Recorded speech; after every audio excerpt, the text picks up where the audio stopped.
Anna Washington tenía 73 años el día en que entendió que no la habían invitado a un viaje, sino que la habían tolerado hasta el último minuto. En la puerta 42 del Aeropuerto Internacional de Denver, sentada con su bolso cuidadosamente apoyado sobre las rodillas, observaba a su alrededor con la calma de quien ha vivido suficiente como para no desesperarse por retrasos o cambios de horario. Había llegado con casi 2 horas de anticipación, como siempre hacía. No le gustaba incomodar a Nadie. Llevaba semanas organizando pequeños detalles para ese viaje a Costa Rica, medicamentos en bolsitas separadas, copia impresa del itinerario. Un sobre con efectivo por si acaso. Para ella no era solo una vacación familiar. Era tiempo con su hija y sus nietos. Era sentirse incluida. Rebeca caminaba de un lado a otro mirando el teléfono con una tensión que no combinaba con la idea de vacaciones tropicales. El yerno evitaba cruzar la mirada con su suegra y fingía concentración en cualquier pantalla cercana.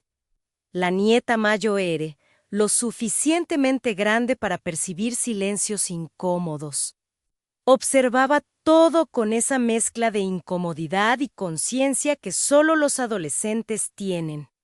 Cuando finalmente Rebeca se sentó junto a su madre, habló en voz baja, rápida, con una explicación mal armada sobre un supuesto problema con los asientos, sobre una reestructuración de último momento, sobre la conveniencia de que Ana regresara a casa y viajara en otra ocasión. No hubo gritos.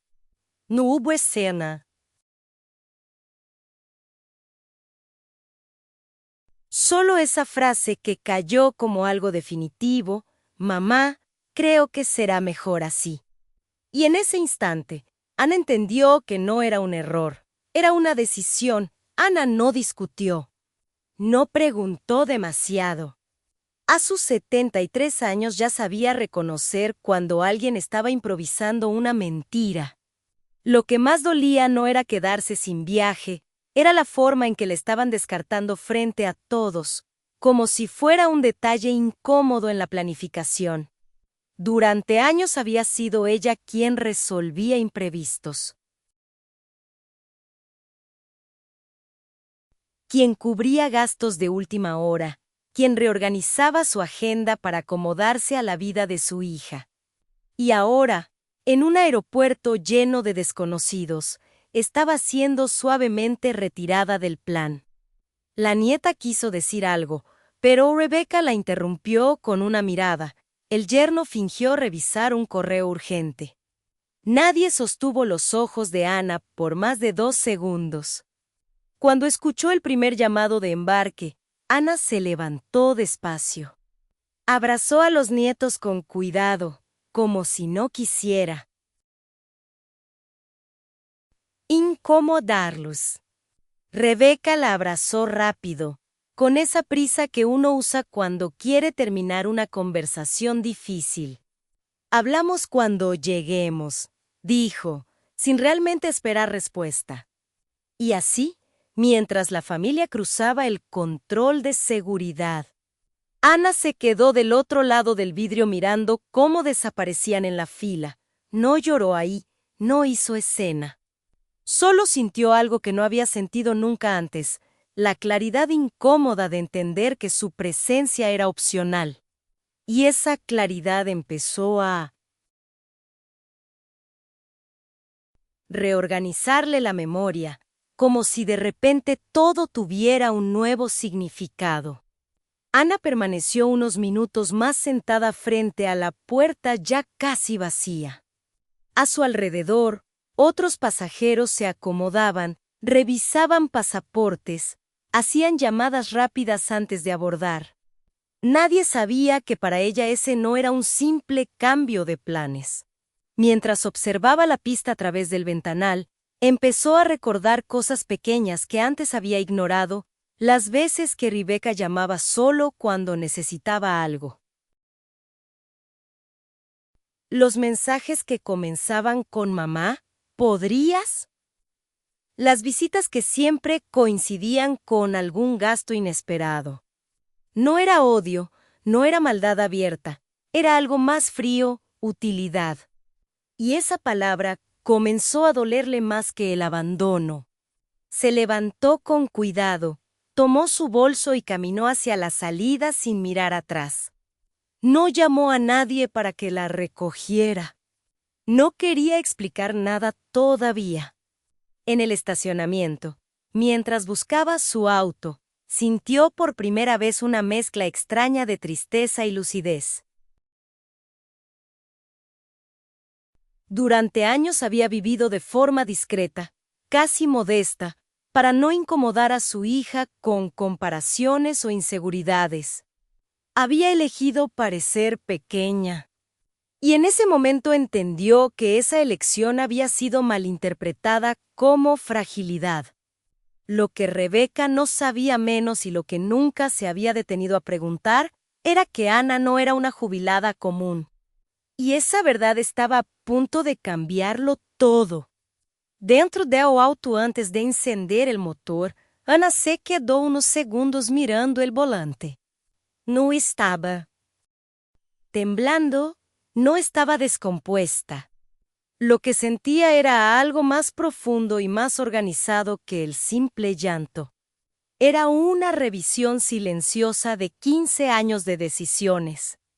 Ella había pagado la entrada de la casa de Rebeca cuando el banco no aprobaba todo el crédito. Había cubierto parte de la hipoteca mensual durante casi 7 años, con transferencias que siempre iban acompañadas de un "no te preocupes, mamá, te lo devolveremos". Nunca lo hicieron, tampoco lo pidió. Para ella, ayudar era natural.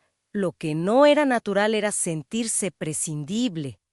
Encendió el motor y, en lugar de conducir directo a casa, tomó una decisión que ni ella misma había anticipado esa mañana. Marcó un número que no usaba desde hacía meses, el de su asistente en Moldings. Habló con voz firme, sin dramatismo, y pidió que activaran una reunión virtual esa misma tarde con el directorio. Luego llamó a su abogado personal y solicitó una revisión inmediata de todos los acuerdos de apoyo financiero informal que había mantenido con su hija. No lo hizo con rabia, lo hizo con claridad. Por primera vez en años, Ana no estaba reaccionando como madre. Estaba reaccionando como accionista mayoritaria y mujer que entiende exactamente el tamaño de su patrimonio. Mientras conducía por la autopista hacia el centro de Denver, su mente no estaba desordenada, estaba meticulosamente alineada. Recordó el día en que decidió no contarle a Rebeca que poseía el 40% del holdings. Fue después de la muerte de su esposo. Cuando los abogados le explicaron que la estructura accionaria la colocaba como una de las personas con mayor poder de decisión dentro de la empresa, ella eligió no cambiar su estilo de vida.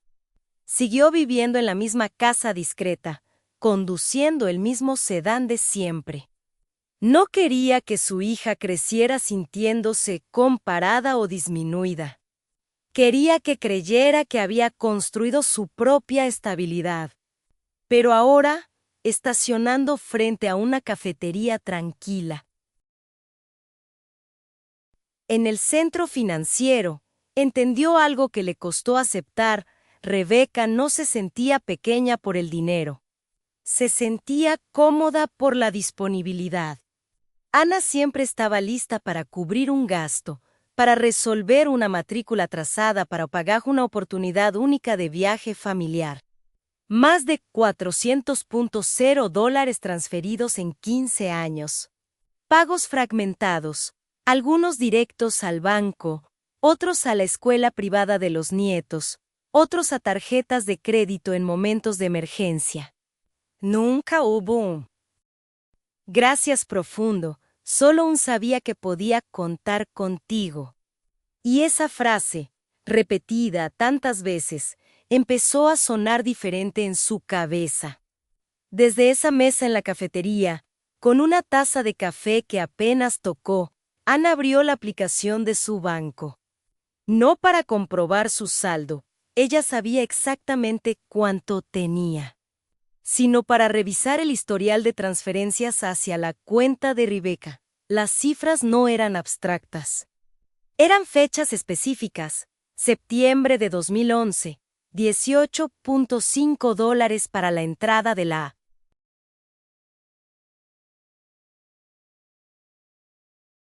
casa. Marzo de 2013, 7.2 para cubrir 3 meses de hipoteca. Agosto de 2016, 12.000 para un curso especial de la nieta. Año tras año, pequeñas y grandes sumas que nunca fueron discutidas como préstamos formales, eran actos de amor. Pero ese día, sentada sola, comenzó a preguntarse si el amor sin límites no se había convertido en permiso silencioso. Antes de cerrar la aplicación, respiró hondo y tomó otra decisión que no estaba impulsada por la rabia, sino por estructura. Llamó a su banco y solicitó una reunión con su gestor patrimonial esa misma tarde. Pidió revisar todas las transferencias automáticas que aún estuvieran activas, incluyendo el aporte mensual para la escuela privada de los nietos. No habló mal de su hija, no dramatizó. Solo dijo que necesitaba reorganizar su planificación financiera. Al colgar, apoyó el teléfono sobre la mesa y por primera vez dejó que la emoción la alcanzara. No lloró por el viaje perdido. Lloró porque entendió que había confundido ser necesaria con ser valorada. A media tarde, ya en su oficina privada dentro del edificio de Holdings, Ana volvió a ocupar un espacio que nunca había dejado formalmente, pero que había administrado desde la distancia durante años. Los ejecutivos la recibieron con respeto automático. Para ellos, ella no era la abuela. Era accionista mayoritaria, voz con peso en decisiones estratégicas. Escuchó informes, revisó números, aprobó una reestructuración pendiente. Nadie allí dudaba de su capacidad y esa diferencia fue casi brutal. En ese entorno nadie la trataba como apoyo silencioso. Allí era poder, criterio, dirección. No tenía que pedir espacio. El espacio ya era suyo. Fue en medio de esa reunión que su teléfono vibró. Un mensaje de Rebeca: ya estamos embarcando. Hablamos cuando lleguemos. Perdón por lo de hoy, fue un lío con los asientos. Ana leyó el mensaje 2 veces. No había explicación real, no había responsabilidad asumida, solo una versión ligera de algo que había sido profundamente humillante. Cerró la pantalla sin responder. Y en ese momento entendió que el problema no era el aeropuerto, era la narrativa. Durante años, había aprendido que siempre habría un colchón financiero debajo de cualquier decisión imprudente. Siempre habría una madre lista para amortiguar consecuencias. Y ese patrón estaba a punto de terminar. Al terminar la reunión, Ana pidió quedarse sola unos minutos en la sala. Miró por la ventana el skin de la ciudad y recordó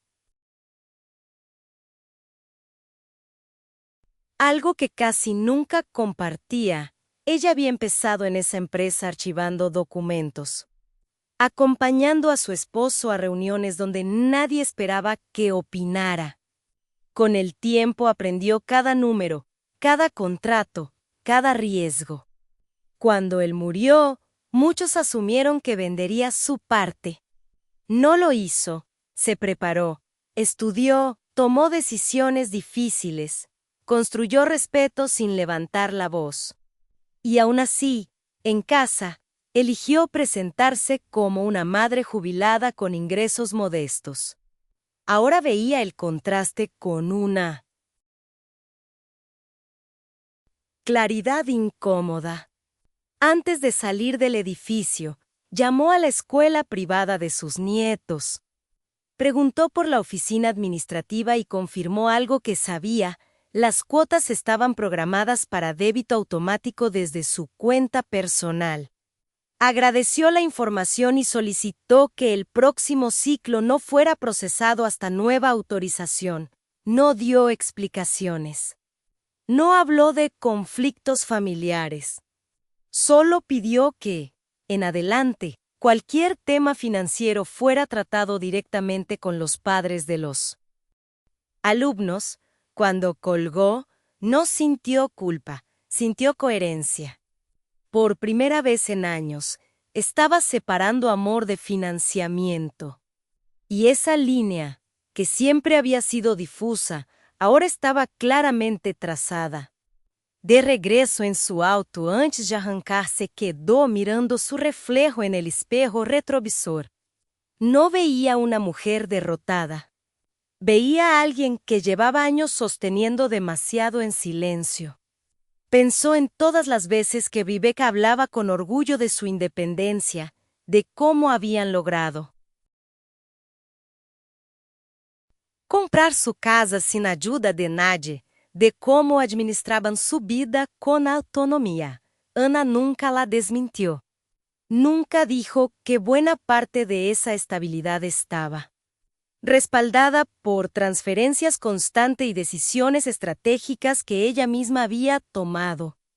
Había permitido esa versión de la historia porque creía que fortalecía la autoestima de su hija.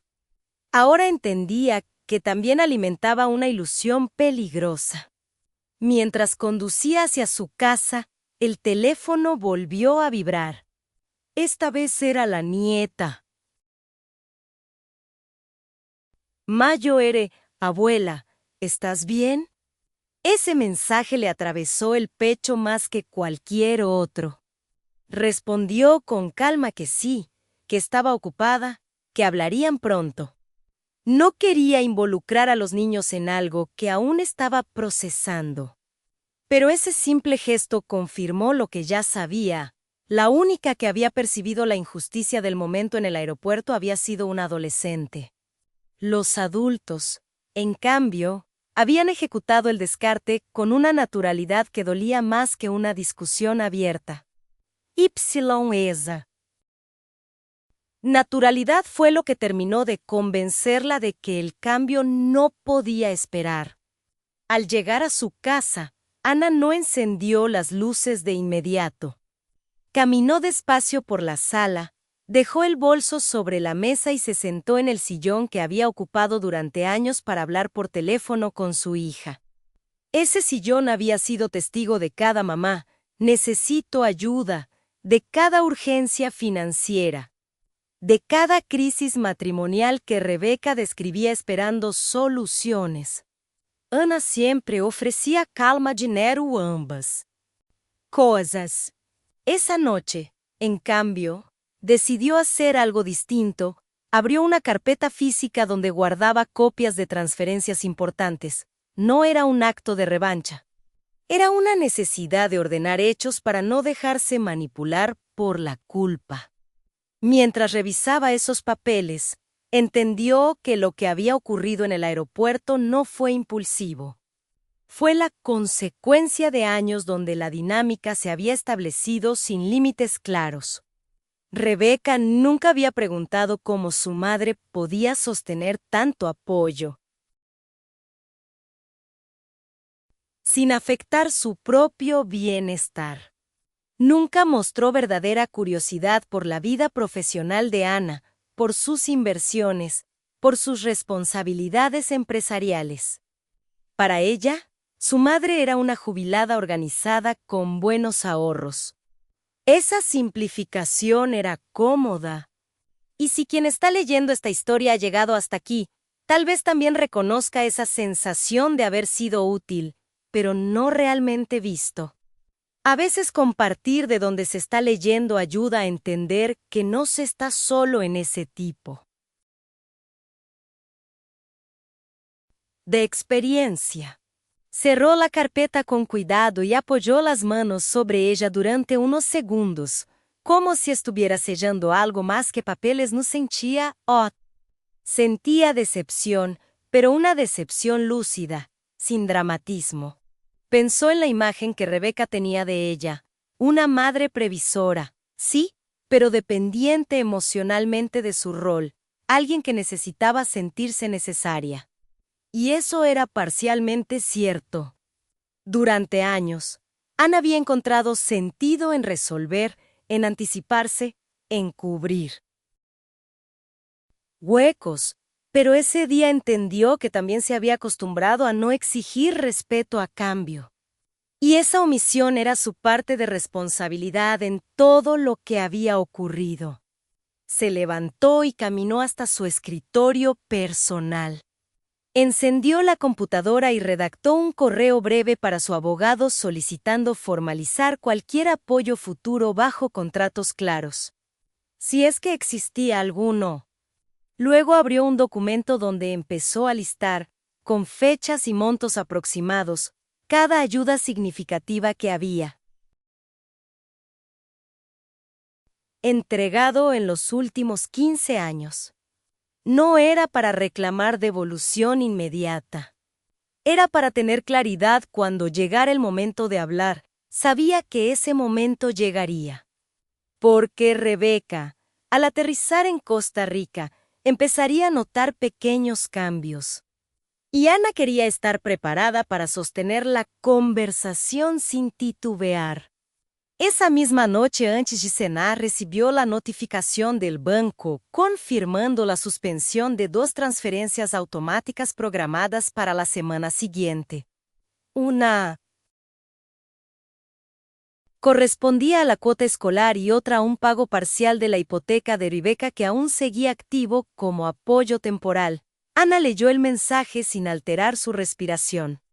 Durante años, ese tipo de notificaciones le daba tranquilidad, como si estuviera cumpliendo con una obligación invisible. Esa noche, en cambio, sintió algo distinto: equilibrio.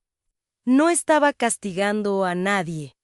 Estaba corrigiendo una estructura que había permitido que el respeto se diluyera lentamente. Cenó sola, algo simple, sin hambre real pero con la mente clara. A las 10 de la noche, su teléfono volvió a sonar. Era Rebeca, ya instalada en el hotel. La llamada empezó ligera, con comentarios sobre el clima y la vista al mar. Pero el tono cambió rápido cuando Rebeca mencionó que la escuela había enviado un correo sobre un pago pendiente y preguntó si había ocurrido algún error. Ana escuchó sin interrumpir. Cuando finalmente habló, su voz fue serena. Explicó que estaba reorganizando sus finanzas y que,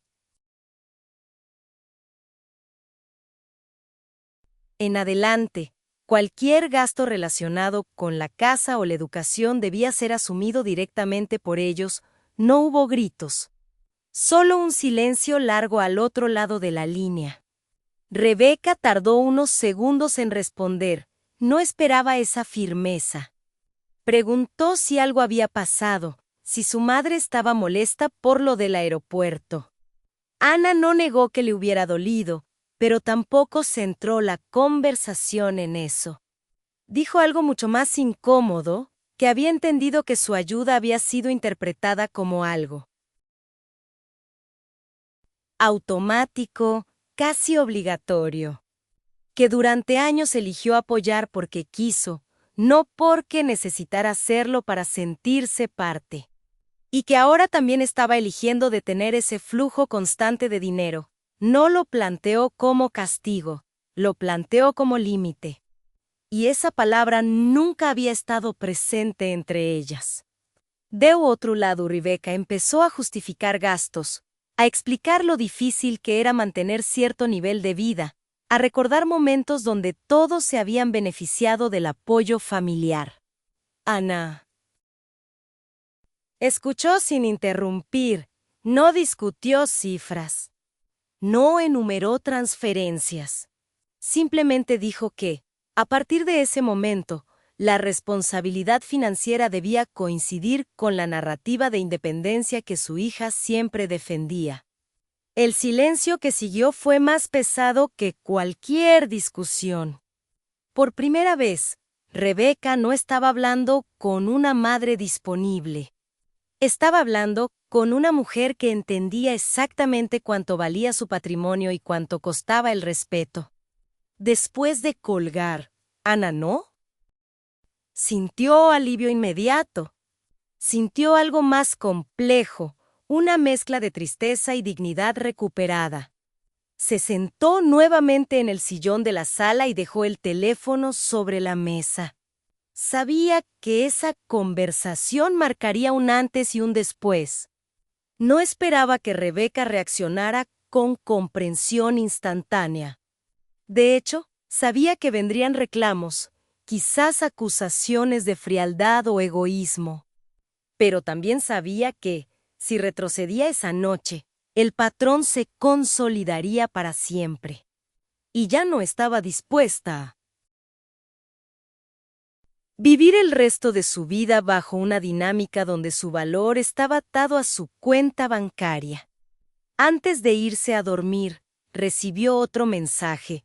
Esta vez no era financiero. Rebeca escribió: "No sabía que estabas tan sensible por lo del viaje". Esa frase fue más reveladora que cualquier otra, sensible, como si el problema fuera emocional y no estructural. Ana entendió entonces que su hija nunca había visto el abandono como algo grave. Lo había visto como una incomodidad manejable. Y esa diferencia de percepción explicaba años enteros de pequeñas omisiones. Esa noche, mientras apagaba las luces de la casa, Ana no estaba rota, estaba despierta. Y esa claridad era mucho más poderosa que cualquier reacción impulsiva. A la mañana siguiente no despertó con ansiedad, despertó con una lista clara en la cabeza. No se trataba solo de cortar transferencias. Se trataba de redefinir su posición en todos los niveles.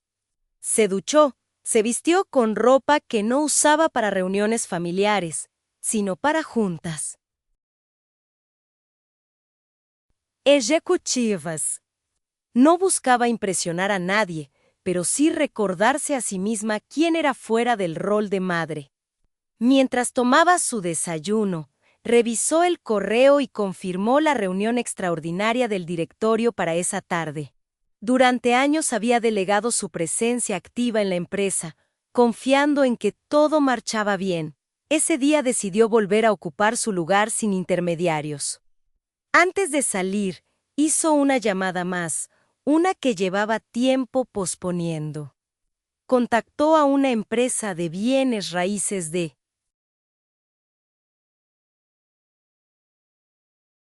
alto nivel y solicitó información sobre un house que había visto meses atrás en el centro de la ciudad. No lo hizo por impulso ni por exhibición. Lo hizo porque entendió que su entorno también influía en cómo la percibían. Vivir modestamente había sido una elección consciente para no eclipsar a su hija. Pero esa discreción había reforzado la idea de fragilidad. Y si quien está siguiendo esta historia siente que alguna vez se ha hecho pequeño para que otros se sintieran grandes, quizás también entienda lo que significa decidir dejar de hacerlo. Compartir este tipo de experiencias ayuda a que más personas reconozcan cuando es momento de cambiar la narrativa. Esa tarde, en la sala principal de Horings, Ana habló más de lo que había hablado en años. No necesitaba levantar la voz. Los números estaban de su lado. Planteó ajustes estratégicos, revisó inversiones estancadas y dejó claro que retomaría participación activa en decisiones clave. Algunos ejecutivos parecían sorprendidos, otros aliviados. Para ellos, su presencia significaba estabilidad y dirección. Nadie la trataba como alguien sensible, nadie la reducía a una reacción emocional. Allí era experiencia, visión y patrimonio. Y ese contraste con la llamada de la noche anterior le confirmó que el problema nunca había sido su carácter, sino el lugar donde lo estaba ejerciendo. Al finalizar la reunión, recibió una notificación bancaria. El pago de la escuela no se había procesado. Minutos. Después, un mensaje de Rebeca apareció en la pantalla, esta vez menos controlado. Hablaba de dificultades, de planificación afectada, de cómo ese cambio repentino generaba tensión en la familia. Ana leyó cada palabra sin precipitarse. No respondió de inmediato. Sabía que cualquier frase mal medida podría reactivar la culpa. Decidió esperar. Porque esta vez no iba a solucionar la urgencia en silencio. Esta vez iba a permitir que la consecuencia financiera existiera, aunque fuera incómoda. Ypsilon. Eso, para una madre acostumbrada a amortiguar todo, era el cambio más profundo de todos. Horas después, Rebeca volvió a llamar. Esta vez el tono ya no era ligero ni justificativo. Era directo, preguntó si su madre estaba intentando dar una lección. Ana respondió con calma que no estaba dando lecciones, estaba corrigiendo límites que nunca había establecido. Explicó que durante años eligió ayudar porque quiso, pero que eso no convertía la ayuda en obligación permanente. Rebeca mencionó la casa, los gastos, el estilo de vida al que estaban acostumbrados. Ana escuchó todo sin interrumpir y luego dijo algo que nunca había dicho en voz alta. Que la estabilidad que su hija defendía como independencia había estado sostenida por decisiones que ella tomó en silencio.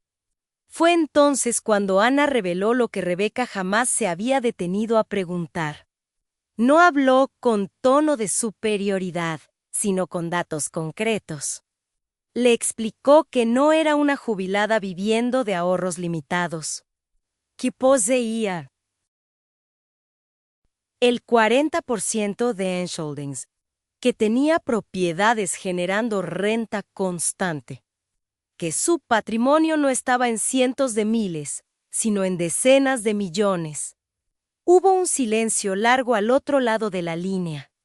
Rebeca no reaccionó con orgullo ni con admiración, reaccionó con desconcierto. Porque por primera vez entendía que el apoyo recibido no era resultado de sacrificio extremo, sino de una elección consciente de una mujer que siempre tuvo poder y decidió no exhibirlo. Rebeca preguntó: ¿por qué nunca lo había dicho? Ana respondió algo simple. Porque no quería que el dinero definiera la relación ni que su hija creciera sintiéndose a la sombra de una fortuna que no era suya. Quiso que Rebeca creyera que todo lo que tenía lo había construido sola, y en parte era cierto. Pero lo que nunca imaginó fue que esa discreción sería interpretada como fragilidad. Ana no reveló su patrimonio para humillar. Lo reveló para dejar claro que siempre eligió ayudar, que nunca estuvo obligada a hacerlo, y que esa elección también podía terminar.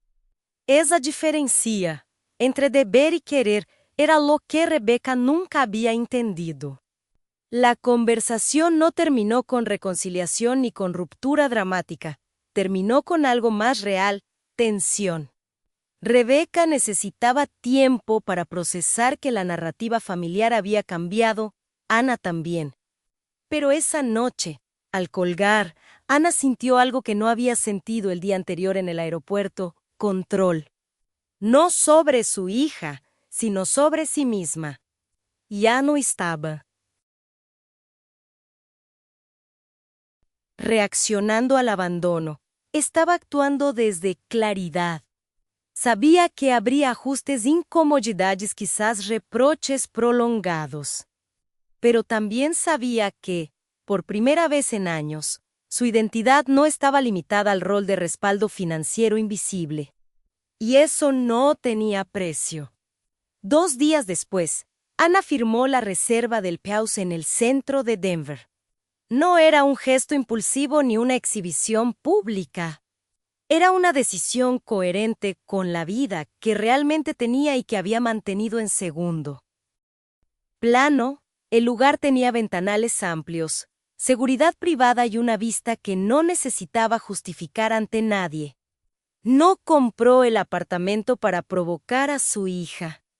Lo compró porque entendió que seguir viviendo como si fuera más pequeña de lo que era solo perpetuaba una imagen equivocada. Cambiar de espacio también era una forma de cambiar la dinámica interna. La noticia del penthouse no tardó en llegar a Rebecca, no por redes sociales ni anuncios ostentosos, sino porque los movimientos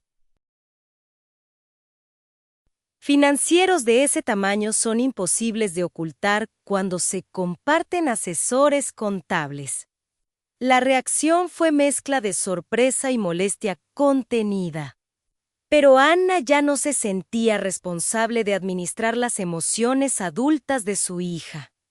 En lugar de justificar la compra, simplemente explicó que estaba reorganizando su vida de acuerdo con su realidad económica, no añadió reproches.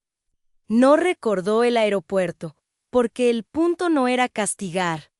El punto era dejar claro que su identidad no dependía de cuánto se redujera para mantener cómoda a otra persona. Semanas después, cuando la familia regresó de Costa Rica, el encuentro fue diferente.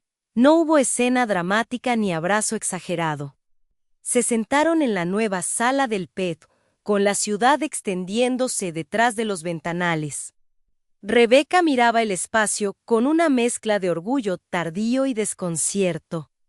Anna habló sin elevar la voz. Dijo que no estaba cerrando la puerta a la relación, que seguía siendo madre y abuela, pero que la ayuda financiera ya no sería automática. Que cualquier apoyo futuro tendría límites claros y acuerdos formales. No lo planteó como distancia emocional, sino como respeto mutuo. Por primera vez, la conversación no giró alrededor de necesidades, sino de condiciones. Aquella tarde no resolvió todos los conflictos, pero redefinió el terreno. Rebecca comprendió, aunque le costara admitirlo, que su madre no era un recurso permanente. Era una mujer con poder, criterio y elección. Anna, por su parte, entendió que el amor no desaparece cuando se retira el financiamiento. Simplemente cambia de forma. El día del aeropuerto había sido el colapso de una identidad construida alrededor de la utilidad. El día del penthouse fue el inicio de otra, basada en respeto. No cortó a su hija de su vida. Cortó la dependencia disfrazada de independencia. Y desde entonces, cada decisión que toma parte de esa misma claridad